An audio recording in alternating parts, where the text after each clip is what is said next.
Hello friends आज की इस वीडियो में हम लोग देखने वाले हैं जो ज्ञान बिंदु जीएस एकेडमी के द्वारा यानी रोशन आनंद सर के द्वारा जो जनरल स्टडीज़ का स्पेशल टेस्ट चल रहा है ऑफलाइन, उसी को हम लोग ये सभी UPSC BPSC Bihar SSC Bihar police Bihar दरोगा रेलवे एग्ज़ाम के लिए इम्पोर्टेंट है।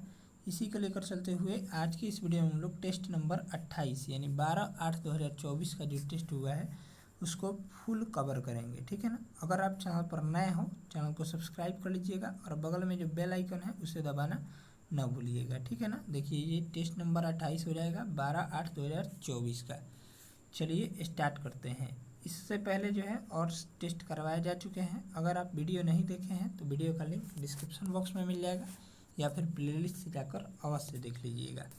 तो चलिए स्टार्ट करते हैं। इसमें टोटल प्रश्न जो होंगे बता दें तो 100 प्रश्न होंगे जो कि आपके एग्ज़ाम के अकॉर्डिंग ही तैयार किए गए होंगे। तो चलिए स्टार्ट करते हैं। पहला है दीर्घकालीन अनाज नीति का संबंध किस अर्थशास्त्री से है। तो दीर्घकालीन अनाज नीति का संबंध जो है अभिजीत सेन से है, यानी ऑप्शन हो जाएगा बी। नेक्स्ट है दक्षिण एशिया के किस देश ने एकल राष्ट्रीय प्रसन्नता को अपने नागरिकों की कुशल क्षेम को सूचकांक के रूप में माना है। तो इसका राइट आंसर हो जाएगा 2 का बी ऑप्शन भूटान ने। अगला प्रश्न है 10वीं पंचवर्षीय योजना के दौरान समृद्ध दर अधिकतम थी, तो ये कितनी थी। तो राइट आंसर हो जाएगा दलहन एवं तिलहन में, ठीक है ना। और इसका पीडीएफ चाहते हैं तो पीडीएफ हमारे टेलीग्राम चैनल पर मिलेगा। टेलीग्राम चैनल का लिंक इसी वीडियो को डिस्क्रिप्शन बॉक्स में है, उसको जरूर ज्वाइन कर लीजिए। नेक्स्ट है संकल्प परियोजना जुड़ी है डैश के समापन से। तो इसका करेक्ट ऑप्शन हो जाएगा वो हो जाएगा एड्स यानी HIV के समापन से। नेक्स्ट है मुद्रा का सामान्य अर्थ है। तो मुद्रा का जो सामान्य अर्थ होता है वो यहाँ पर राइट आंसर हो जाएगा करेंसी तथा मांग जमा राशियाँ। चलिए नेक्स्ट है भारत में हुए कर सुधार जिस कमेटी की सिफारिश पर आधारित थे उसके अध्यक्ष कौन थे। तो उसके अध्यक्ष जो थे RJ चेल्लैया हो जाएंगे। नेक्स्ट है सुपर 301 संबंधित है। तो सुपर 301 जो संबंधित है वो मुक्त व्यापार में अवरोध से संबंधित है। नेक्स्ट है निम्नलिखित में से कौन गंगा मेकांग स्वर्ण भूमि सहयोग परियोजना का सदस्य नहीं है। तो इसका राइट आंसर हो जाएगा बांग्लादेश। नेक्स्ट है भारत में प्रथम उद्योग किसका विकास हुआ। वह है प्रथम उद्योग जिसका विकास हुआ था वह कौन सा उद्योग है। तो इसका राइट आंसर हो जाएगा कुटीर उद्योग, ठीक है, यानी ऑप्शन हो जाएगा ए। नेक्स्ट है गया के समीप नागार्जुनी पहाड़ियों में प्रसिद्ध गोपी गुफा का निर्माण किसने करवाया था। तो इसका राइट आंसर हो जाएगा दशरथ ने करवाया था। चलिए नेक्स्ट देखेंगे मुगल शासक बाबर ने किसे पराजित कर बिहार पर नियंत्रण प्राप्त कर लिया। तो इसका राइट आंसर हो जाएगा वो हो जाएगा यहाँ से मोहम्मद लोदी को। चलिए नेक्स्ट है 2011 की जनगणना के अनुसार बिहार में पुरुष साक्षरता दर कितनी है। तो बिहार में 2011 की जनगणना के अनुसार पुरुष साक्षरता दर 71.2% है। चलिए अगला देखेंगे। अगला प्रश्न दिया गया है यहाँ से 13 नंबर विश्व की सबसे गहरी झील किस महाद्वीप में स्थित है। तो विश्व की सबसे गहरी झील जो है वो यहाँ पर एशिया महाद्वीप में स्थित है। नेक्स्ट है यहाँ से अस्तित्वमान द्रव ऊर्जा के सम्मिलित रूप को क्या कहते हैं। तो अस्तित्वमान द्रव ऊर्जा के सम्मिलित रूप को जो है वो यहाँ पर क्या कहते हैं। तो राइट आंसर हो जाएगा ब्रह्मांड कहते हैं। नेक्स्ट है निम्नलिखित में से किस राज्य में जनजातीय समुदाय की पहचान नहीं की गई है। तो इसका राइट आंसर हो जाएगा 15 का वो हो जाएगा बी ऑप्शन पंजाब में। नेक्स्ट देखेंगे मिलान करना है। यहाँ पर देखेंगे किसान दिवस कब मनाया जाता है। तो हम लोग मिलान कर लेंगे। शिक्षक दिवस 5 सितंबर को मनाया जाता है। बाल दिवस 14 नवंबर को मनाया जाता है, ठीक है। चिकित्सा दिवस यहाँ से इसका राइट आंसर हो जाएगा ए का 2, बी का हो जाएगा 1, ठीक है, और सी का हो जाएगा यहाँ से 16 नंबर प्रश्न का वो हो जाएगा यहाँ से सी का हो जाएगा। चिकित्सा दिवस 1 जुलाई को मनाया जाता है और किसान दिवस 23 दिसंबर को मनाया जाता है, यानी ऑप्शन हो जाएगा यहाँ से बी ऑप्शन 2, 1, 4, 3 राइट आंसर हो जाएगा। चलिए नेक्स्ट देखेंगे बाघ से पूर्व भारत का राष्ट्रीय पशु था। तो बाघ से पूर्व भारत का राष्ट्रीय पशु जो था वो यहाँ पर सिंह यानी शेर था। नेक्स्ट है एसेज शब्द किस खेल से संबंधित है? तो एसेज शब्द जो है वो यहाँ पर क्रिकेट से संबंधित है। एसेज कप आप नाम सुने होंगे। चलिए यहाँ से अगला देखेंगे, निम्नलिखित में से कश्मीर के किस शासक ने जजिया और गौ हत्या को समाप्त किया? तो इसका राइट आंसर हो जाएगा जैनुल अबिदीन ने। ठीक है, चलिए नेक्स्ट देखेंगे, निम्नलिखित में से कौन फिरोज तुगलक के नागरकोट अभियान के दौरान संग्रहित 300 संस्कृत पुस्तकों का अनुवाद किया? तो इसका राइट आंसर हो जाएगा यहाँ से ए ऑप्शन अजीउद्दीन खान। नेक्स्ट है, निम्नलिखित घटनाओं पर विचार कीजिए। अगस्त प्रस्ताव, पूना समझौता, तृतीय गोलमेज और सांप्रदायिक अधिनिर्णय, इनमें से सही कालानुक्रम लगाना है। तो इसका राइट आंसर हो जाएगा बी ऑप्शन। ठीक है, पहला चौथा आ जाएगा सांप्रदायिक अधिनिर्णय, फिर दूसरा आ जाएगा पूना समझौता, फिर यहाँ पर तीसरा आएगा तृतीय गोलमेज सम्मेलन और फिर अगस्त प्रस्ताव। चलिए अगला प्रश्न देखते हैं। यहाँ से अगला सवाल है, लंदन स्थित गोलमेज सम्मेलनों में भारतीय ईसाइयों का प्रतिनिधित्व किसने किया था? तो किसने किया था? तो राइट आंसर हो जाएगा यहाँ से केटी पाल ने किया था। अगला प्रश्न है, नेहरू एक राष्ट्रभक्त है। नेहरू एक राष्ट्रभक्त है जबकि जिन्ना राजनीतिज्ञ है। यह कथन जो है वो यहाँ पर राइट आंसर हो जाएगा मोहम्मद इकबाल का है। नेक्स्ट प्रश्न देखेंगे, निम्नलिखित में से किस स्थान पर महात्मा गांधी ने अपना प्रथम जन भाषण दिया था? तो कहाँ दिया था? तो राइट आंसर हो जाएगा यहाँ से वाराणसी में दिए थे। नेक्स्ट है, निम्नलिखित में से कौन एक स्वदेशी के समर्थक थे? तो स्वदेशी के समर्थक जो हो जाएंगे यहाँ से अरविंद घोष हो जाएंगे। अगला प्रश्न देखेंगे, अगला प्रश्न यहाँ से दिया गया है। नेक्स्ट सवाल, निम्नलिखित में से किस कालखंड में कांग्रेस और मुस्लिम लीग के बीच मतभेद नहीं रहा?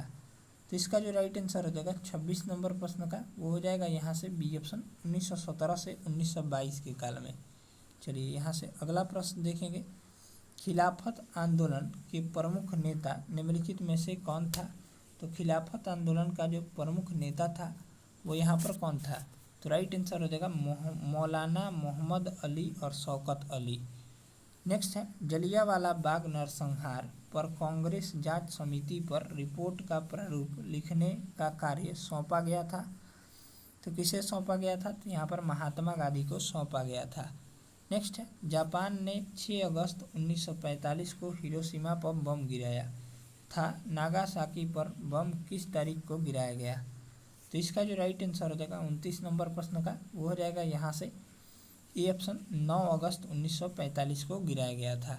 नेक्स्ट है, निम्नलिखित में से किस देश में सर्वप्रथम कागज का आविष्कार हुआ? तो कागज का आविष्कार जो है सर्वप्रथम चीन में हुआ था। ठीक है, चलिए अगला देखेंगे, वर्ष 1910 में मदर टेरेसा का जन्म निम्न में से किस देश में हुआ? तो इसका राइट आंसर हो जाएगा यहाँ से मैसिडोनिया में हुआ था। नेक्स्ट है, निम्नलिखित में से कौन सुमेलित नहीं है? या राज्य और गठन दिए गए हैं। तो यहाँ से सुमेलित जो नहीं है हरियाणा हो जाएगा 1 नवंबर 1967, ये बिल्कुल गलत है। बाकी तेलंगाना 2 जून 1914 को बना था, गोवा 30 मई 1987 को और अरुणाचल प्रदेश 20 फरवरी 1987 को। नेक्स्ट है, भाषा संबंधित कथनों पर विचार करें। पहला है, आज़ादी के पश्चात 8वीं अनुसूची में 14 भाषाओं को मान्यता दी गई, अब इनकी संख्या 22 हो चुकी है। और प्रथम भाषा आयोग का गठन 7 जून 1953 को बीजी रवेट की अध्यक्षता में किया गया था। उपरोक्त कथनों पर विचार करें। तो इनमें से राइट आंसर हो जाएगा 1 और 2 दोनों सत्य है। ठीक है, चलिए अगला प्रश्न देखेंगे, निम्नलिखित में क्षेत्रवाद के उदय का कारण है। तो क्षेत्रवाद के उदय का कारण जो हो जाएगा वो हो जाएगा यहाँ से राइट आंसर हो जाएगा असंतुलित विकास, सांस्कृतिक पहचान, खाने का भाग और भय और राजनीतिक वर्चस्व, यानी ऑप्शन जो हो जाएगा डी ऑप्शन। ठीक है, यानी उपरोक्त सभी राइट आंसर हो जाएगा। चलिए यहाँ से अगला प्रश्न देखेंगे। अगला प्रश्न इम्पोर्टेंट है आपके एग्जाम के लिए। चलिए देखते हैं अगला सवाल। अगला प्रश्न देखेंगे, भारत पाक संघर्ष के पश्चात बांग्लादेश का जन्म कब हुआ था? तो बांग्लादेश का जन्म जो हुआ था राइट आंसर हो जाएगा दिसंबर 1971 में हुआ था। नेक्स्ट है एशिया की धुरी किस देश की विदेश नीति है?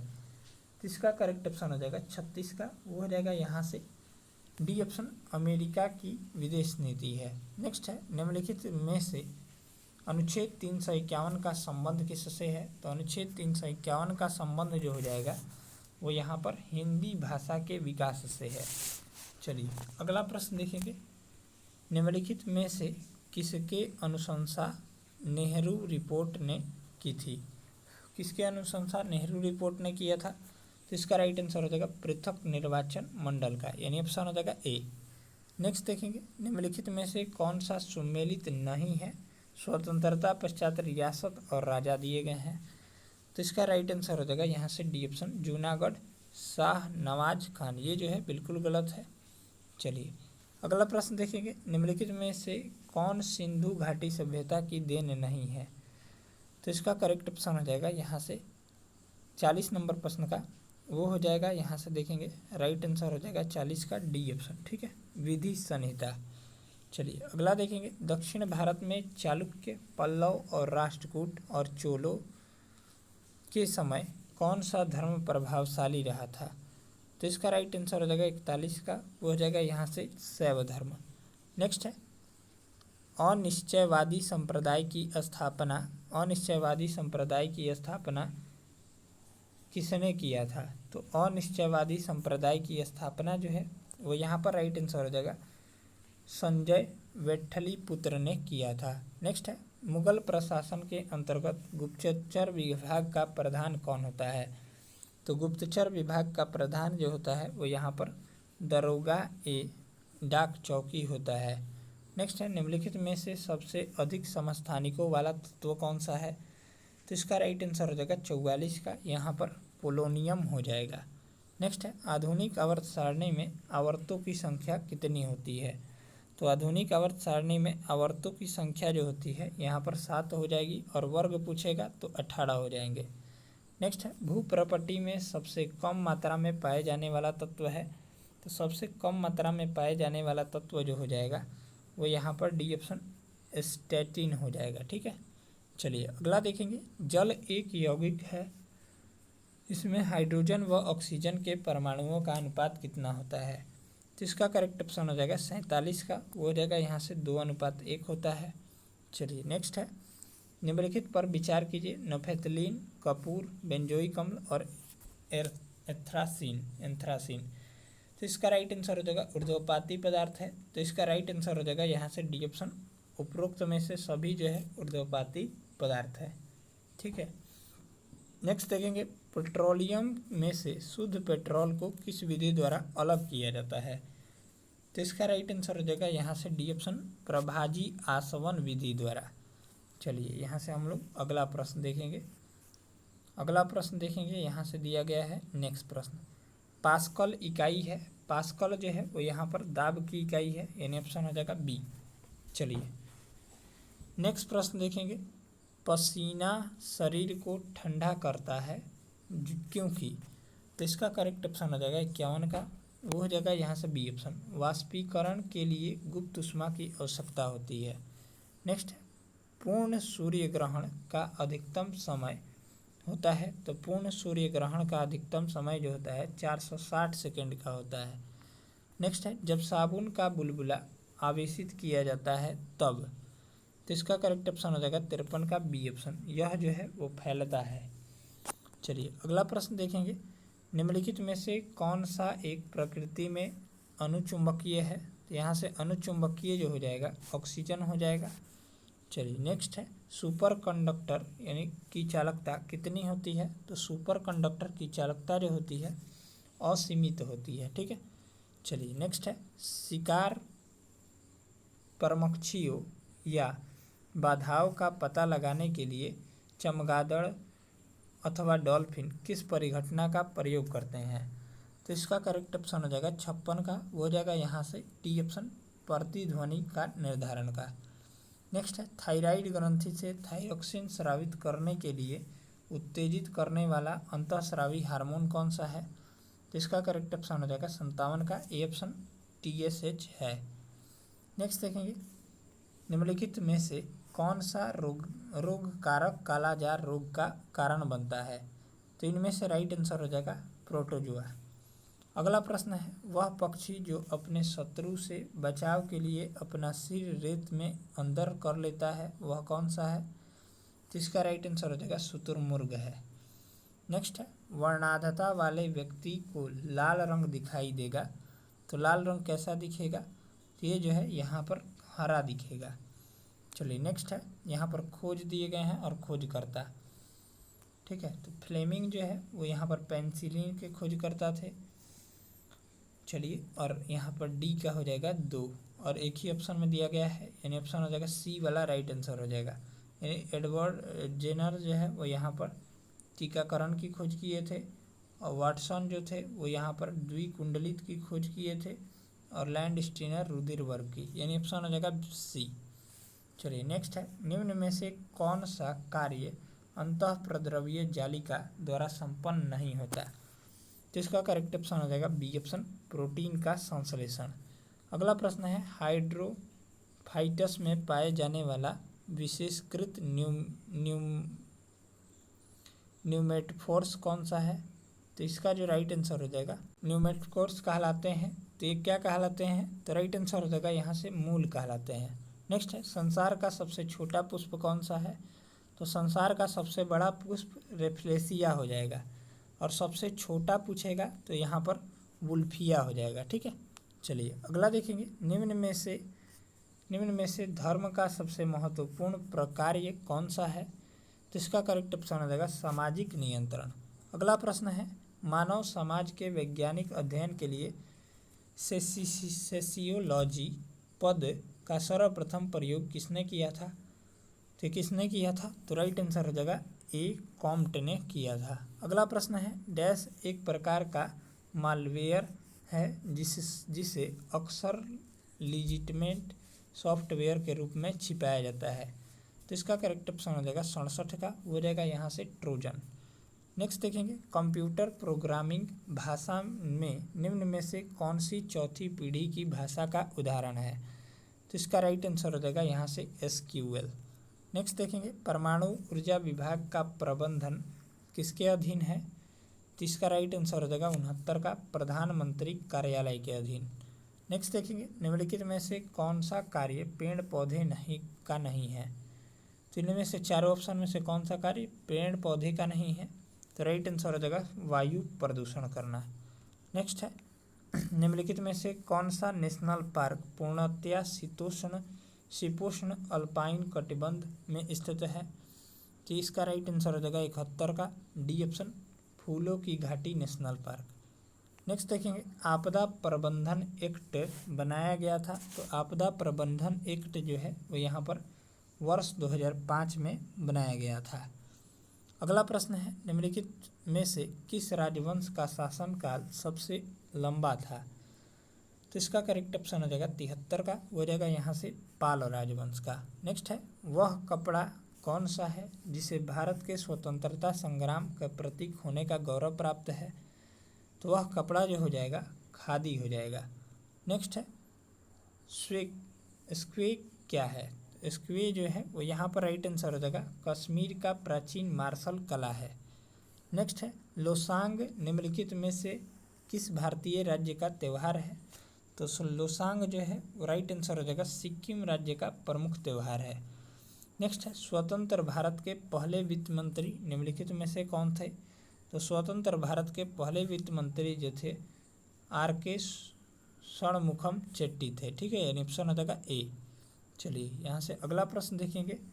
अगला प्रश्न है, भारत का सबसे लंबा समुद्र तट कौन सा है? तो इसका राइट आंसर हो जाएगा 78 का, मैरीना बीच।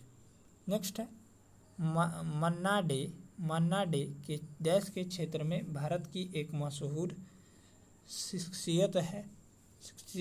तो इसका राइट आंसर हो जाएगा 79 का, डी ऑप्शन संगीत के क्षेत्र में। नेक्स्ट है, ICC cricket of the year के लिए सर गारफील्ड सोबर्स ट्रॉफी जीतने वाले पहले खिलाड़ी कौन थे? तो इसका राइट आंसर हो जाएगा 80 का, वो हो जाएगा यहाँ से राहुल द्रविड़ थे। नेक्स्ट है निम्नलिखित देशों में से उनकी राजधानियों को सम्मिलित कीजिए। चलिए हम लोग देखते हैं। चलिए 81 नंबर प्रश्न का यहाँ पर मिलान करेंगे। तो 81 नंबर सवाल का यहाँ पर देखेंगे तो जिम्बिया जो है वो यहाँ पर इसकी राजधानी जो हो जाएगी जिम्बिया की, वो हो जाएगी यहाँ से लुसाका हो जाएगी, ठीक है। क्यूबा की राजधानी हवाना हो जाएगी और यहाँ पर रावंडा की राजधानी की गाली हो जाएगी और बहरीन की राजधानी मनामा हो जाएगी। यानी ऑप्शन हो जाएगा 3, 1, 4, 2। चलिए नेक्स्ट है 1880 ईस्वी में प्राचीन स्मारकों का क्यूरेटर किसे नियुक्त किया गया था। तो इसका राइट आंसर हो जाएगा H. कोल को नियुक्त किया गया था। नेक्स्ट है दंत कथाओं के संग्रह पंचतंत्र की रचना किसने की थी। तो ये विष्णु शर्मा द्वारा किया गया था। नेक्स्ट है सही सुमेलित करना है। तो सही सुमेलित जो है यहाँ पर करना है। तो इसका राइट आंसर हो जाएगा इनमें से सभी, ठीक है। चलिए अगला प्रश्न है बागानी कृषि के अंतर्गत नहीं आता है। तो बागानी कृषि के अंतर्गत जो है वो यहाँ पर चावल नहीं आता है। नेक्स्ट है दक्षिण अमेरिका में खनिजों का भंडार जो क्षेत्र है वह है। तो इसका राइट आंसर हो जाएगा 86 का, ये ऑप्शन ब्राज़ील का पठार है। नेक्स्ट देखेंगे निम्नलिखित में से कौन सा कथन असत्य कथन है। तो असत्य कथन हो जाएगा यहाँ से सी ऑप्शन पाक जल संधि भारत और पाकिस्तान के बीच स्थित है। चलिए नेक्स्ट देखेंगे 88 नंबर नीसी जनजाति मुख्यतः कहाँ पाई जाती है। तो नीसी जनजाति जो है यहाँ पर अरुणाचल प्रदेश में पाई जाती है। नेक्स्ट है भारतीय कृषि एवं अनुसंधान परिषद ICAR के अनुसार भारत की लगभग कितनी प्रतिशत भूमि मृदा अपरदन की समस्या से प्रभावित है। तो इसका राइट आंसर हो जाएगा 89 का, हो जाएगा यहाँ से 60% भूमि। नेक्स्ट है अधोलिखित और सम्मिलित करना है। राष्ट्रीय वन्य अभयारण्य और यहाँ पर राज्य दिए गए हैं। तो चलिए हम लोग देखते हैं। चलिए यहाँ से दिया गया है। चलिए तो यहाँ से राइट आंसर हो जाएगा 90 नंबर प्रश्न का, वो हो जाएगा यहाँ से डी ऑप्शन सुल्तानपुर पक्षी अभयारण्य राजस्थान में, ये बिल्कुल सही है। नेक्स्ट है भारत में सनोवर या सिल्वर फर, हपुथा यानी जूनिपर्स, देवदार यानी पाइन और भोज वृक्ष निम्नलिखित में से किस वन के सामान्य पेड़ है। तो इसका करेक्ट ऑप्शन हो जाएगा 91 का, बी ऑप्शन पर्वतीय वन के। चलिए नेक्स्ट है भारत के निम्नलिखित राज्यों को उनके वनों के क्षेत्रफल के अवरोही क्रम में व्यवस्थित कीजिए तथा नीचे दिए गए कूट से सही उत्तर का चयन कीजिए। पहला है आंध्र प्रदेश, अरुणाचल प्रदेश, छत्तीसगढ़ और उड़ीसा। तो इसका राइट आंसर हो जाएगा 92 का, वो हो जाएगा यहाँ से डी ऑप्शन। पहले दूसरा आएगा, फिर अरुणाचल प्रदेश, फिर छत्तीसगढ़ आएगा, फिर यहाँ पर उड़ीसा आएगा, फिर आंध्र प्रदेश आएगा। नेक्स्ट है कर्नाटक में ग्रीष्म ऋतु मध्य मार्च से मध्य जून के दौरान तड़ित झंझाव के कारण होने वाली वर्षा को क्या कहा जाता है। तो इस वर्षा को जो है वो यहाँ पर चेरी बॉल्मस कहा जाता है, बॉल्सम कहा जाता है। नेक्स्ट है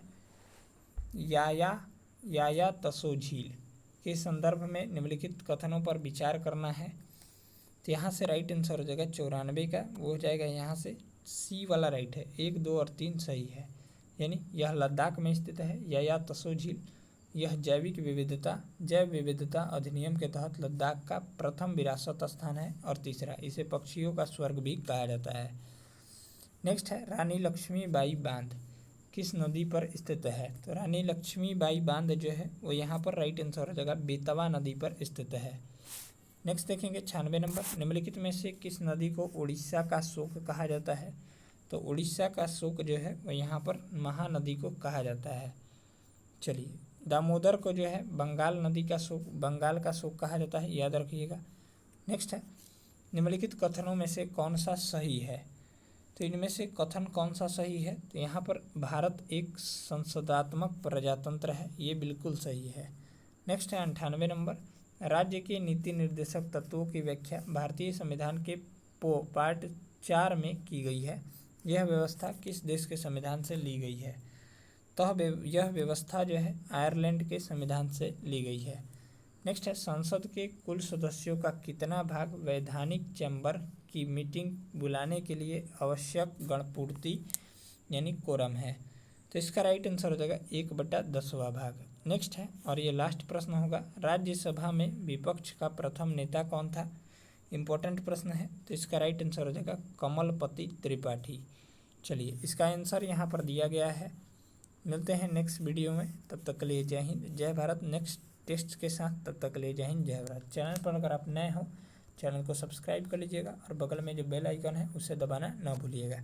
इसका PDF हमारे टेलीग्राम पर मिलेगा। टेलीग्राम चैनल का लिंक इसी वीडियो के डिस्क्रिप्शन बॉक्स में पिन कर दिया गया है, उसको जो है जाकर अवश्य ज्वाइन कर लीजिएगा। उस पर जो है यहाँ पर 1700 लोग मौजूद हैं।